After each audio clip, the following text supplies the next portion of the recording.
আসসালামু আলাইকুম বন্ধুরা, পপিস রেসিপির পক্ষ থেকে জানাচ্ছি আপনাদের সকলকে আন্তরিক শুভেচ্ছা। আশা করছি আপনারা সকলে ভালো আছেন। আমিও আল্লাহর অশেষ রহমতে আমার পরিবারের সকলকে নিয়ে অনেক ভালো আছি, আলহামদুলিল্লাহ। বন্ধুরা, বরাবরের মতো আজকেও আরেকটা রেসিপি নিয়ে হাজির হয়ে গেলাম। হ্যাঁ বন্ধুরা, আমি সবসময় চেষ্টা করি আমার বন্ধুদের সাথে কম মশলায় কিভাবে পুষ্টিকর রান্নাগুলি শেয়ার করা যায়, তাও আবার সহজ পদ্ধতিতে। আমি জানি না আপনাদের কতটুকু উপকারে আসে, কিন্তু আপনারা যে সকল কমেন্টগুলি করেন সেই কমেন্টগুলি দেখে আমার উৎসাহ আরও বেড়ে যায়। এই জন্য আপনাদেরকে অনেক অনেক ধন্যবাদ। আরও কমেন্ট করবেন আমাকে, আপনাদের কোনো প্রশ্ন থাকলে প্রশ্ন করবেন, আপনাদের কোনো রেসিপি দেখার থাকলে আমাকে অবশ্যই জানাবেন। আমি চেষ্টা করব আপনাদের সেই রেসিপিটা শেয়ার করার জন্য। বন্ধুরা, আপনাদের যদি কোনো পরামর্শ থাকে সেটাও বলবেন, যদি ভালো লেগে থাকে সেটাও বলবেন, যদি আমার রেসিপিগুলি আপনাদের কাছে ভালো না লাগে সেটাও বলবেন। দেখুন বন্ধুরা, আজকে আমি গরুর মাংসের একটা রেসিপি নিয়ে হাজির হয়ে গেছি। বন্ধুরা, আমরা অনেকেই কিন্তু গরুর মাংসটা খেতে পারি না, চর্বির কারণে বা মশলার কারণে অনেকের সমস্যা আছে, সেজন্য আমরা খেতে পারি না।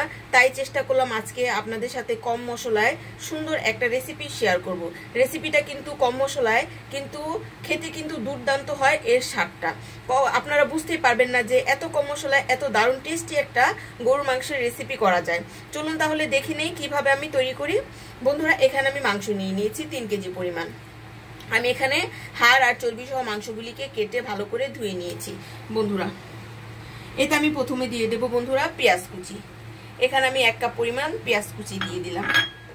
দিয়ে দেব বন্ধুরা 4-5টা তেজপাতা, আর দিয়ে দেবো এখানে গরম মশলা। গরম মশলাতে আছে দারচিনি, এলাচ। আর দিয়ে দেব বন্ধুরা আদা রসুনের পেস্ট। এখানে বন্ধুরা বড় চামচে 3 চামচ আদা রসুনের পেস্ট আমি দিয়ে দিলাম। আর দিয়ে দেব বন্ধুরা পরিমাণ মতো লবণ।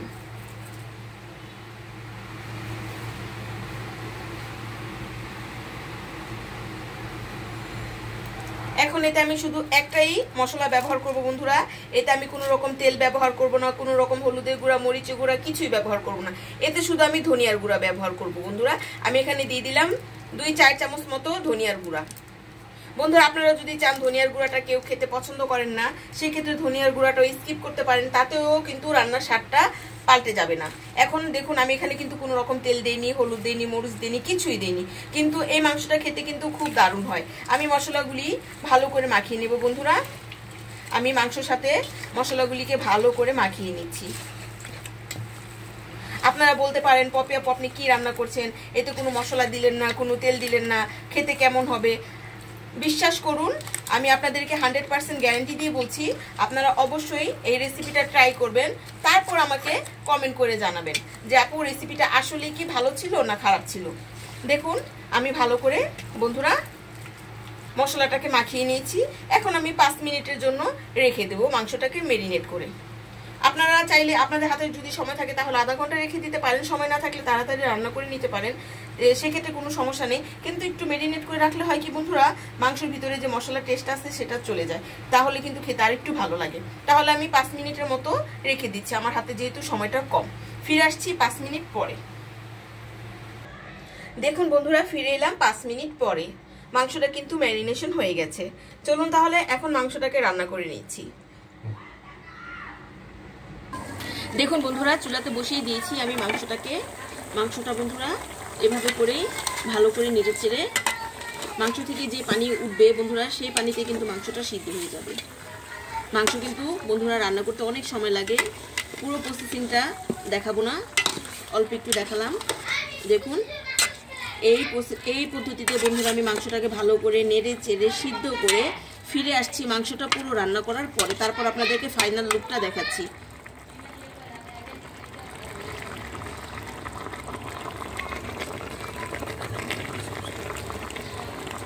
এই রান্নাতে বন্ধুরা আমি আর কোনো মশলা বা আর কোনো কিছু ইউজ করব না, এভাবেই রান্নাটা আমি শেষ করে নেব।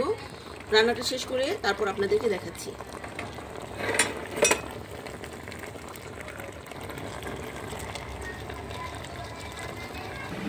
দেখুন বন্ধুরা, রান্নাটা কিন্তু কমপ্লিট হয়ে গেছে। দেখুন দেখতে কতটা লোভনীয় হয়েছে বন্ধুরা। আমি কিন্তু এতে কোনো রকম তেল ব্যবহার করিনি বন্ধুরা। দেখে নিন এখান থেকে মাংস থেকে কত পরিমাণে তেল বের হয়েছে। খেতে কিন্তু দারুণ হয় বন্ধুরা। দেখুন এই তেলগুলি কিন্তু মাংস থেকে বের হয়েছে, সেজন্য আমি আজকে তেল মশলা ছাড়াই আপনাদেরকে গরু মাংসের রেসিপিটা শেয়ার করলাম। চলুন তাহলে এখন পরিবেশন করে দেখাচ্ছি।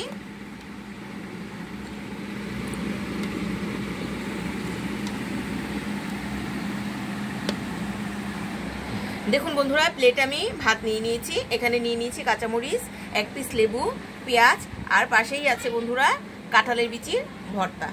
এখন এই মাংসটা দিয়ে বন্ধুরা এই ভাতটা আজকে পরিবেশন করলাম। অল্প একটু ঝোল দিয়ে দেব বন্ধুরা। আশা করছি আমার আজকের এই রেসিপিটা আপনাদের সবার ভালো লাগবে আর উপকারে আসবে।